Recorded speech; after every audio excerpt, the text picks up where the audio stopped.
grand opening Zoom side chat will be moderated by the one and only, drum roll please, Amna Nawaz, American broadcast journalist, correspondent, and substitute anchor for the PBS NewsHour.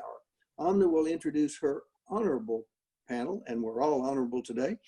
One of those is myself, and this panel, to quote Hamilton, we're in the room, or in the Rose Garden, or in the rotunda of the Capitol where it happened. Amna, you're on. Lead the way. Congressman Bartlett, thank you so much for that wonderful introduction. I'd love a drum roll every time. That's just, that never happens. I am so very excited to be a part of this conversation and to help kick off this week-long celebration today. And thank you to all of you out there who are joining us from wherever you are. I'm going to keep introductions very short because, quite frankly, this esteemed panel really doesn't need too much of an introduction, but indulge me if you will.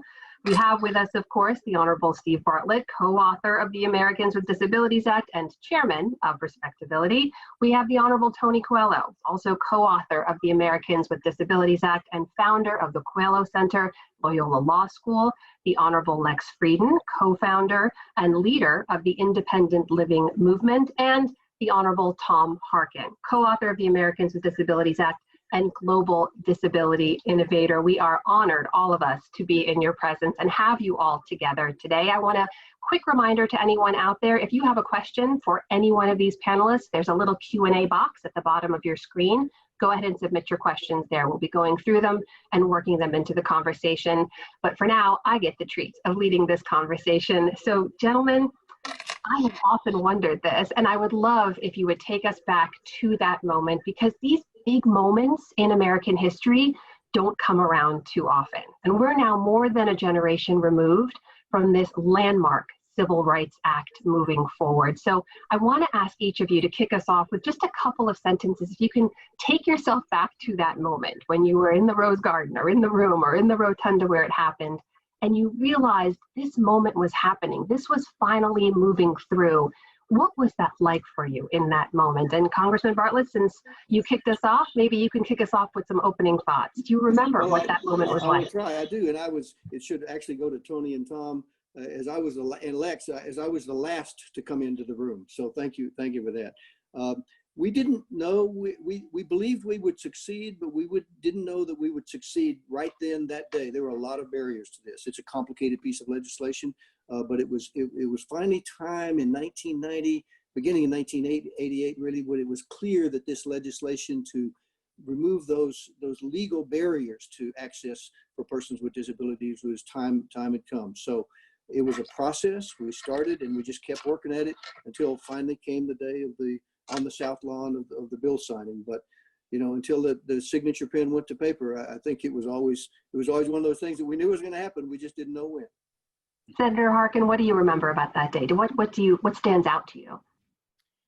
I guess what I remember most is that it had passed the Senate, it was in the House, and it got stuck in a lot of different committees, and Tony knows this better than anybody. But what sticks in my mind is that in early March of 1990, we were all worried that we weren't going to get the bill. But then ADAPT got a group of, I think maybe there were 15, that sticks in my mind, people in wheelchairs, and they alerted the press that there was going to be this huge demonstration in front of the Capitol, the biggest demonstration ever of people with disability. Well, the press all showed up, but there was only like 15 people there. And so what they did, they fell out of their wheelchairs and crawled up the Capitol steps. Today, that still remains as one of the iconic moments in this whole disability rights movement that spanned a couple of decades. And when the evening news carried that all over, and in fact, it went global. I now learned that people overseas were watching it too. I think that just provided the spark, that last little thing we needed to convince some of the people in the House and others that we had to get this bill through. So it's now called the Capitol Crawl. But to me, that was the moment that crystallized it and just focused everyone's attention on it. Congressman Coelho, what about you? Was there a moment that crystallized it for you as well? Well, I think I want to applaud, first off, Steve Bartlett, who was appointed by Newt Gingrich to represent the Republicans in the House. And Steve did a great job with Steny Hoyer, who was organizing the Democrats.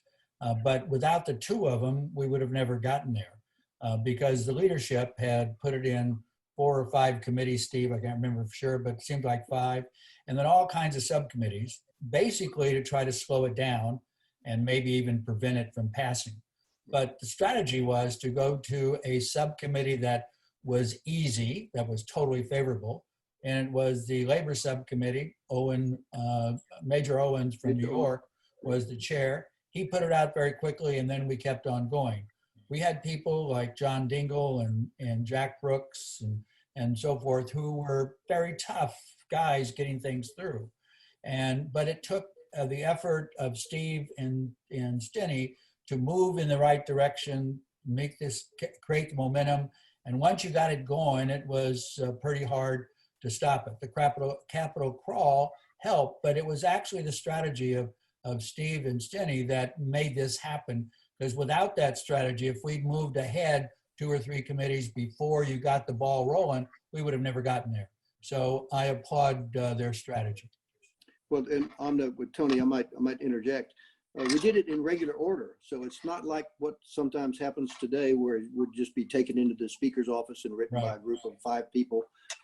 We actually, Steny and I went to each committee and each subcommittee one at a time and worked through their concerns, alarms, objections. Nobody would ever say they had objections, but the bill wasn't moving. So we worked through it 1 page at a time over the course of that spring. And of course, we had the White House with us, and that helped a lot. George Bush was the guy that announced it the day before his inaugural in January of 1989.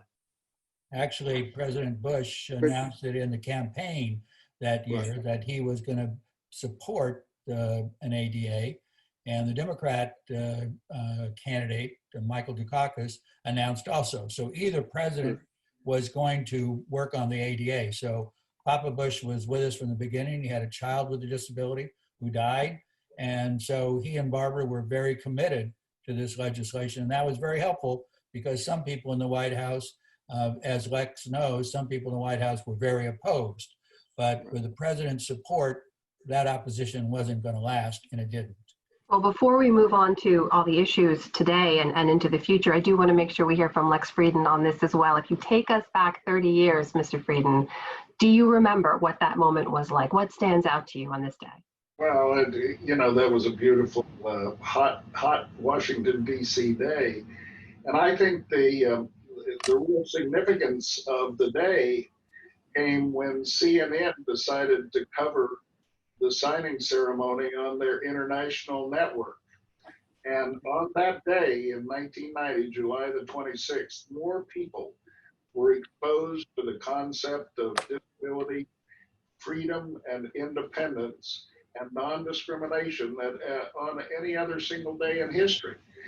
People all over the world watching the international news network saw the president live talking about the shameful wall of exclusion finally come tumbling down. That to me was really a moving event. It was a remarkable day indeed, and worth taking way more time than we have today to reflect back on. But while we have all of you together, I think it's so important to dig into the issues of what work is still left to be done, especially right now when we're talking about a time global pandemic and also a national reckoning over racial justice. Senator Harkin, I'd love to begin with you on this because it's important to remember that even before the pandemic, there was a massive employment gap. When you look at the labor force participation rate for people with disabilities and those without, it's 37% for those with disabilities versus 77% for people without. What do you think, when you look at the current crisis in America today, what needs to be done to make sure that gap doesn't continue to get bigger? Well, you're right to point that out, Amna, that there were 4 goals in the ADA. It's full participation, equal opportunity, independent living, and economic self-sufficiency. The first 3 we've done pretty well over the last 30 years. We've made good progress. We're not totally there, but we've made progress. But on the last, in terms of employment, we're about the same place we were 30 years ago, as you point out. And going forward, we need to really focus on getting jobs, not just any jobs, but the key words are competitive integrated employment. Competitive integrated employment. That means jobs for persons with disabilities in the marketplace, not just some quote disability job or some job that's off in a corner someplace, but jobs like everybody else with the same pay, the same benefits, same retirement, same health care. That's what we really need to focus on. And we need the private sector to do a better job of setting goals. We have a summit every year just on employment from the Harkin Institute. And I set a goal back in 2018. I said, in 10 years, we had to double the rate of employment of persons with disabilities. In other words, if you're a small business and you have one employee who is a person with a disability, set a goal of making it 2. If you're a big company, you've got 1,000 employees and you've got maybe 50 who are persons with disabilities, make it 100, but set goals. It's so important for a business to set a goal. Secondly, we need better training programs for persons with disabilities. I can't tell you how many employers I've spoken with that said, well, we hired someone with a disability, but they couldn't get through our training program. Well, the training program is one size fits all. So you need to have training programs that are adaptable to persons with disabilities. And when they do that, they find they get the best employees they've ever had once they hire and train and retain persons with disabilities. So I would say going forward, that plus, I don't mean to take too much time, we need to change the support systems. Right now, a person with a disability gets a job, they just lose their Medicaid support or their Medicare disability. They lose a lot of that. Well, we should keep the supports there for a person with a disability until their income is maybe, I suggested 3 times the rate of poverty, because a person with a disability has extra expenses, devices, transportation, interpreters, whatever that might be, independent living that costs more than what an average person has to spend. Lastly, we need to make personal attendant services part of reasonable accommodations in businesses. Reasonable accommodations is in the ADA, but personal attendant services for individuals with disabilities are so important for people to get a job and keep a competitive integrated employment job. Congressman Coelho, what do you think the role of Congress is in all of this? I have to say, it made me and probably a lot of other people out there smile to hear you and Congressman Bartlett talk about this bipartisan effort, working together, going committee by committee, person by person. It feels like a different world when you look at Congress today. So what do you think the role of Congress is in closing some of these gaps and making sure that these needs are met moving forward? And do you see that happening? Well, one of the problems we have today is that because of the atmosphere in the Congress, it's dangerous to open up the ADA. In the last Congress, there was an attempt to gut it, pass the House, did not pass the Senate, but we ought to make sure that the climate is there so that we can get something through like Tom feels that we need to get through in regards to employment. Is that going to happen come the next Congress? I don't know. And so I, for one, will not be aggressively pushing something through if the climate's not there. If the climate is there to change things, there's a lot that we could do. One of the things I support what Tom said totally, but one of the other areas that is huge for us right now during this epidemic is access to the internet, access to websites. A study done by an independent, reliable group, they do it every 6 months, and the last one they did was February of 2020, this year, and they determined that 98.1% of all websites are not accessible. I said 98.1 are not. And if that's the case, which I think it is, that during this pandemic, we in the disability community need the websites, need the internet to be able to do everything we need to have done. One of the good things about this, nothing really good about the pandemic, but one of the good things is that people who aren't disabled are having to use the internet, and they're really spending money doing the things that they need. We, the disability community, need that same right, and we don't have it. And the Congress should address that. Laws should be passed. Supreme Court has ruled that it is the internet, the websites are under the ADA, but that's a Supreme Court decision because they ruled with the appellate court that it was. But we need legislation to put that in effect, and that should be a priority in the next Congress. I'm doing some things right now to see if we can move it faster, but that's a critical issue for our community. Anna, one aspect that I'd like to add to this discussion has to do with COVID and the way it's pointed out, the restrictive nature of nursing homes and other kind of clustered settings. You know, Olmstead, the Supreme Court in Olmstead said that people with disabilities, according to the ADA, should be able to live in the least restricted environment. And there are many people with disabilities and older adults who are in nursing homes today dying from COVID because they are in this very dense populated organization setting where caregivers are not able to provide the appropriate assistance to them. Those people probably would be alive and well if they were in the community. And the reason they're not is because we don't have enough affordable, accessible housing. People with disabilities are frustrated because the only way they can get a roof over their head is to move into a nursing home.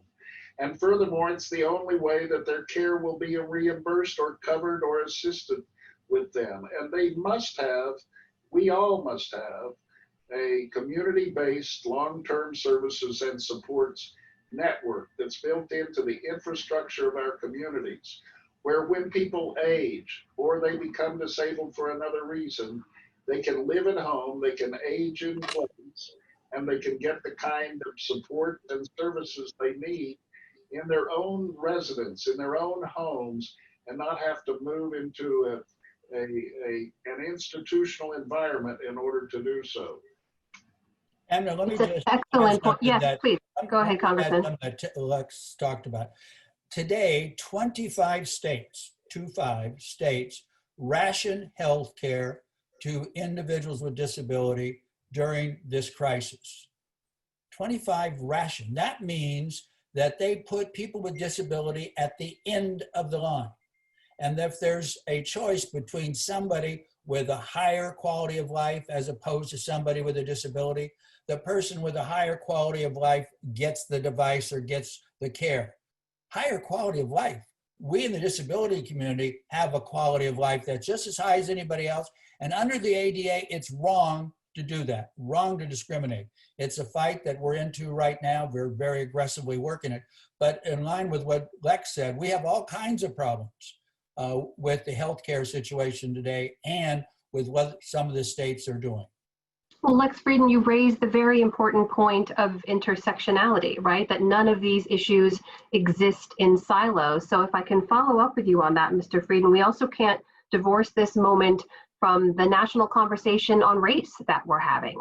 And it's important to point out there that all of the gaps that exist between people with disabilities and people without are even more acute among Black Americans with disabilities. And so I'm wondering what your advice would be or how you're viewing this moment when you talk about how the disability advocacy community can work to have more intersectionality across all of these other conversations around racial justice and affordable housing and access to better employment. What would you say to that? Quite frankly, we would not have an ADA today if it were not for people with disabilities in communities across America banding together and working toward that objective. And one aspect that we're missing today, if we are planning to move forward into the next decade and have freedom of choice when it comes to housing, living, and full participation, is that community-wide support. We need to expand our network of advocates. People with disabilities need to reach out across the lines of race and gender to bring others into the movement. We need to have older adults joining the movement towards independence and freedom. And we need to have parents of people with disabilities, children of people with disabilities, and advocates like yourself and everyone else who are watching this program today join us in an effort to ensure that we are able to age in place and that we can live freely in the community, be full participants, have the kind of jobs that Tom Harkin is talking about, and actually enjoy the full benefits of life in the United States. Well, and that's absolutely right. It takes, you asked about Congress. So the fact is that Congress will act when the American people demand it. And so far, unfortunately, we haven't gotten through the message yet to Congress. So yes, we do need members of Congress do oversight, looking for legislative solutions, for regulatory solutions, but we also need more grassroots than we have now. Democracy works for people who speak up, better for people who speak up than people who don't. And with 1 in 5 Americans with a disability, that's a powerful force to talk with your congressman to bring these issues to the attention. The healthcare situation, as Lex said and Tony said, is a crisis in the disability community. And for everyone else, COVID is a pandemic, and it's a real problem. But it's life or death for those with disabilities, as the reasons that are cited. Senator Harkin, I want to bring you back into the conversation to touch on another huge topic, which is, of course, education. The pandemic is having an enormous impact on the existing gaps there, too. And as we move into the fall, there's all these questions, as Congressman Coelho mentioned, about internet access and the lack thereof. People getting, and young Americans in particular, getting their education are relying upon that internet access. After years of ensuring equal access and equal opportunity for students with disabilities inside our nation's schools and educational institutions, what are your concerns now about the obstacles to learning, as it seems like a lot of that learning is going to be happening remotely with parents and caregivers acting as educators? Well, Tony put his finger on it. We're getting software designed for educational purposes without the input from the disability community, the broad disability community, and not just physical, but intellectual and developmental disabilities, as to how that software should run. Tony's absolutely right. I mean, we're entering this new era now, especially in education, where more and more will be done online. But if it's not accessible to persons with disabilities, they're again going to be isolated and segregated out from the educational system. Again, any funds that are at least federally designated funds, or state, and any public funds that's used for education should have a string attached that says that only to be used if, in fact, the educational services are broadly available to all persons, including persons with disabilities. And they would have to show that in order to get those funds. Secondly, we have to really work with software developers to bring in people with disabilities at the beginning to ask them what needs to be done. How do we get the software developed for a math course or a history course or whatever it might be that would be accessible to you? The other part also is the hardware. We ought to make sure that the hardware is also accessible. There's been some great technological advances. The problem is some of that hardware is very expensive. I have suggested that for a student with a disability who needs a hardware, let's just say a person with severe cerebral palsy, they need either one of the machines with a touch thing where you can touch the screen, or they need the eye contact developed in the hardware. Those are expensive. That should be part of the basic support system in our educational system for students with disabilities, to make sure that they are able to afford it, able to get their hands on this kind of hardware.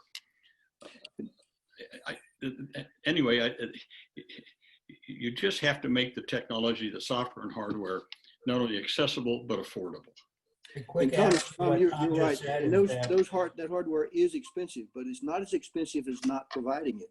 But if you take someone, a student, and you don't provide education during their formative years, then they're unemployed for the rest of their lives. And so the real expense is the lifetime of support as opposed to the 1 or 2 years of education using this hardware. So it all comes down to motivation and causing education, the education community, to make distance learning work for people with disabilities. And unfortunately, that has not occurred very well or very widespread during this last spring. It's happened in some places, but many school districts, those with disabilities are just left out. Congressman Coelho, you had a point? Yeah, one of the things in regards to both what Tom and Steve have said is that we need to make sure that the makers, the manufacturers, whatever, of all these things include the accommodation in the design stage of the product. Because if you do there, it's cheaper, number one. Number two, it's easily accessible. And number three, you don't have to provide an accommodation that sometimes is hard to maneuver and so forth. So if you look at just, and I'm not promoting Apple, but if you look just at Apple, they include in their design stage all kinds of accommodations for those of us with disabilities, also, but a convenience for those people without a disability who need some help. So the design stage, with Tom's comments, if you include the design stage instead of afterthought, it'll be very, very helpful and productive, as Steve says, for those of us in the disability community. Congressman Coelho, can I stay with you for just a moment? Because if you step back and take kind of a 10,000-foot view, I'm wondering how you, as leaders, as founding fathers in this movement, are viewing this moment. There's a lot of talk about, in all of this chaos, there being opportunity, right? Opportunity to reimagine institutions and remake them in a way that does provide more equal access and opportunity for all. Do you see it that way right now? Well, I do, and I do because I see the rest of society is having to deal with the things that we've dealt with all our lives, and the difficulty they have of doing things. That difficulty has been there forever for us. And so now they're understanding that, and hopefully we can then move that into things that will help out everybody. You know, when you have a curb cut, it is for individuals in a chair, but it's also for mothers and fathers with baby strollers. It's also for delivery men and women who are taking their products to the store on that block. When you have a volume control on your phone, it's not only for us, it is also for any individual who has somewhat of a hearing problem and they want to increase the volume.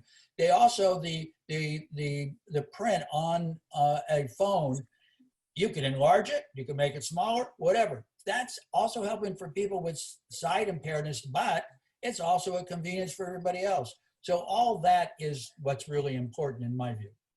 Lex Frieden, I'd love to bring you back in here. What's your view on this? Do you see there being an opportunity out of all this chaos? At the Independent Living Research Utilization Program in Southwest ADA Center in Houston, we did a survey, more than 1,000 people around the United States. This issue of internet accessibility clearly is one of the remaining issues. Employment, accessible, affordable housing, each one of those, and finally, access to healthcare. Those are the real outstanding issues as far as people with disabilities are concerned. And I think, you know, we have yet to get full implementation of the ADA. We need to work together on that, and we need to go ahead and extend it to the future so that all people are covered by the ADA and everyone has an opportunity to be a full participant in their community. Senator Harkin? I want to take this theme and go back to the intersectionality that Lex spoke about a little bit ago. Every African American that's ever tried to find a house or a condo or an apartment knows what the term redlining means. Redlining was used by local jurisdictions, state jurisdictions, and even some in the federal government to keep African Americans, Black Americans from living in certain areas. Think about this.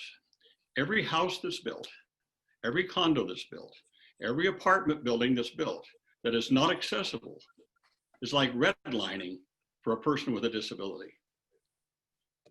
Now, again, all buildings under the ADA, all buildings built in America have to be accessible. It's buildings. We couldn't get in housing. The realtors and the developers, housing people, we couldn't do that. But now it's time, I think, because we give so many benefits to people who buy homes, like deductibility of mortgage interest, for example. Well, I'm advocating that after a certain period of time, say 5 years, every house, every apartment building, every condo that's built in America, in order to have access to that deductibility for interest on the mortgage payments, has to be accessible. Has to be accessible.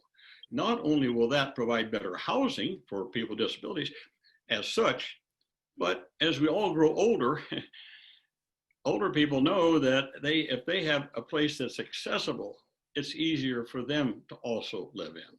So back to universal design helps everybody, but housing and using the tax code, not opening ADA for anything, but using the tax code to focus on better housing for individuals with disabilities. Congressman Bartlett, you had something you'd like to add? It's all connected. So I think about where we are after 30 years. We've come a long ways. We've come a long ways, baby, but we have so far to go. Using the usual, the glass is half full, is the glass half full or half empty? I can't really say the glass is half full right now after 30 years, but maybe it's a third full. So as we keep working at it and making these connections, the world improves both for people with disabilities, but for everyone else. And so we just keep advancing the ball. I think in the next session of Congress and the next president, I think we need to make some major steps forward again. To that point, sorry, Mr. Frieden, please go ahead. Yeah, you've heard from real leaders. These are people who made the ADA happen. It's one thing that we're missing today. We need leadership at the national level. We can have a huge movement and we can join together, but we need people who are willing in Washington to stand up and say, people with disabilities need to be equal. We need non-discrimination. We need to provide opportunity. We need that kind of leadership. And I just want to encourage my colleagues to vote for people like Tom Harkin and Tony Coelho and Steve Bartlett. Vote for people who have a real understanding of disability and people who are willing to put their careers on the line at some point in order to support us. We really have a lot to be grateful for here, but we really have a lot of challenges ahead to meet us. Well, Alexis, sorry, Mr. Bartlett, go ahead. Is correct, but it starts with the 1,000 people that are on this call. It's amazing how campaigns have a way of focusing the minds on people who will get elected candidates because they're after something, they're after your votes. So I would urge everyone on this call and can listen to find the local candidates in your area, call their office, find out when there's going to be a meeting, go on Zoom, and just very firmly but politely ask the question. Where are you on the inclusion of persons with disabilities in our society? Where are you on employment? 37% of people with disabilities are employed. What would you do to increase that if I vote for you? So now is the time to get their attention because now's the time that they're asking for your vote. So use that as an opportunity. Okay, so we've got some advice for everyone out there from both Mr. Frieden and Mr. Bartlett. Mr. Coelho and Mr. Harkin, I'm going to turn to you with a related question to pitch us forward before we get to a couple of questions I see now in the chat. There's an entire generation now born and raised under the ADA. They've only ever known life in America with the ADA in place. So I'm curious what your advice and guidance would be for this next generation of leadership within the disability advocacy community. What is it that you'd like to see them do and how should they go about doing it? Mr. Harkin, to you first. Well, I would say the younger generation, the ADA generation, don't be satisfied with what you got. As Steve said, what is the glass a third full or half full? We got a ways to go. We talked about employment, housing, living standards, healthcare, technology. Take it to the next level. We need this younger generation that has grown up under the ADA, and they don't want to take a back seat. They're much more aggressive than people of our generation. So take that basis that you have and that aggressiveness and go out and push. We always say push the envelope. You got to start advocating and don't, like I said, don't just say, well, things are pretty good now. Well, they're better than they were 30 years ago, but we still have a ways to go. So my advice to younger generation, go out and be aggressive. Congressman Coelho, what about you? I agree with Tom. One of the things that I'm doing, working with a lot of the younger people in our community, is that we've gone after the Democratic Party. We've said, look, you're now setting up for a convention. Now you have a platform committee deciding policy going forward for the next 4 years. Let's get people with disabilities on the platform committee. Let's get issues in the platform that deal with some of the problems that we're having. And the platform committee meeting is right now, which I'll get on in a moment. But basically what we have this year for the first time, we have, it looks like 12 different people with disabilities on the platform committee. 4 years ago, we had 2. Before that, we had 0.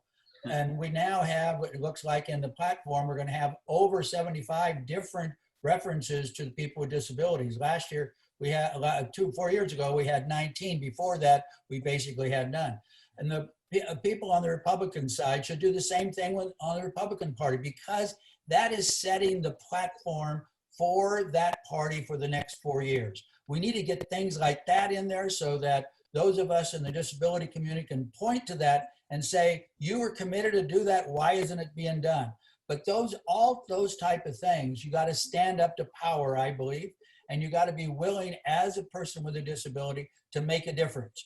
And don't be afraid of offending somebody if it is something that you personally feel it's not offensive. And so you need to stand up to power and speak out. I've spoken out to the Pope. I've spoken out to 5 different presidents and trying to get things changed. Stand up to power. Truer words were never spoken. Truth to power, exactly. That's something we can all get behind. Okay, we have about 5 minutes left. We have a few questions in the chat. I want to see if we can get through some of them. So please do speak up. Actually, Congressman Bartlett, I'll put this first one to you because you referenced telling people to go out and look for candidates who will support their views. Marjorie is asking the question, is there an Emily's list or similar list for candidates who advocate for people with disabilities? So I don't know of an Emily's list. I know that Respectability has put out a candidate questionnaire, and we've specifically made it in a way that to try to get candidates on our side, because many of these issues are not well known by many candidates. And we'll be posting that on our website. And of course, the first test is, did candidates answer the questionnaire? And that's of course the real test. And then when people think about it, if you ask a candidate, are you in favor of including people with disabilities in the great American society? Most of them say yes. And then of course the second question is how? So I don't know of an Emily's list. Tony may know of one, but I don't know of one. But we will post the answers from candidates on our website. Tony? No, there is not. I'm not aware of any Emily's list, but you're right. AAPD has a system where candidates have to answer their questions. Respectability has one, and so forth. So on either of those lists, you can find out what people are thinking and not thinking, and you can then go from there and press people. But even if you don't know if it's on a list or not, you have every right to question a candidate running for city council, running for the board of supervisors, running for state legislature, running for Congress, and somebody running for president. You have a right to question them as to what they're going to do, and you should. It's an obligation on you. If you are a disabled person, it's an obligation that you speak up and ask the questions on behalf of the disability community.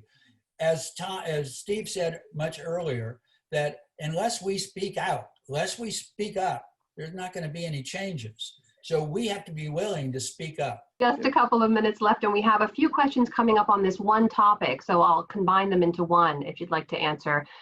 It's about enforceability of the ADA standards. Both Arlene and Melanie, I see, submitted questions. Melanie's question is, what are your feelings on the enforcement of various ADA standards, specifically Title II with city sidewalks, etc.? It's one thing to have the guidelines, it's another for them to be enforced. Who would like to answer that? I'd like to say the U.S. Attorney's offices across the United States have done a marvelous job considering the environment, socially, political, and so on. And people who do have issues, who identify issues, really should file complaints with the Department of Justice and notify the U.S. Attorney's Office in their area about these violations, because they have been really, really good at following up. In our state, just on the ADA anniversary, the U.S. Attorney's Office announced a number of parking lots that have had to be rebuilt, a number of office buildings that need to be modified, and they will do that. Even changing the access to voting in our community has been championed by the U.S. Attorney's Office. So let me encourage people to file complaints, make public authorities aware of violations of the ADA. Remember that these U.S. attorneys work for the Justice Department. They're supposed to work for you as well, but they're under the Justice Department. So the Attorney General, his or her leadership in regards to enforcement is critical. All civil rights laws are merely a piece of paper. It's the enforcement of those laws that counts. Doesn't do any good if there's no enforcement. And as Lex is saying, these U.S. attorneys have an ability and a right to go ahead and enforce these laws. The Justice Department should be encouraging that in every state, but that's where it goes. Enforcement is critical. And I would put a little softer tone on it. Most employers, most agencies, most government agencies, most private corporations want to do the right thing. They're not aware that there's a problem, or they're not aware that there's a simple and usually an inexpensive solution. So start with a conversation with whoever is not complying, and then go to the agency for enforcement. But in most cases, not all, they want to do the right thing. Sometimes you have to get their attention first, as Tony alluded to. Well, gentlemen, I know some of you are on tight schedules, so let me just take an opportunity to thank all of you so much for being a part of this conversation. Thanks to everyone out there for joining in and sending us your questions as well. It's been my pleasure and my privilege to be here with you and to help kick off this week-long of celebrations, looking back on the 30th anniversary of the ADA. So my thanks to the Honorable Steve Bartlett, the Honorable Tony Coelho, the Honorable Lex Frieden, and the Honorable Tom Harkin.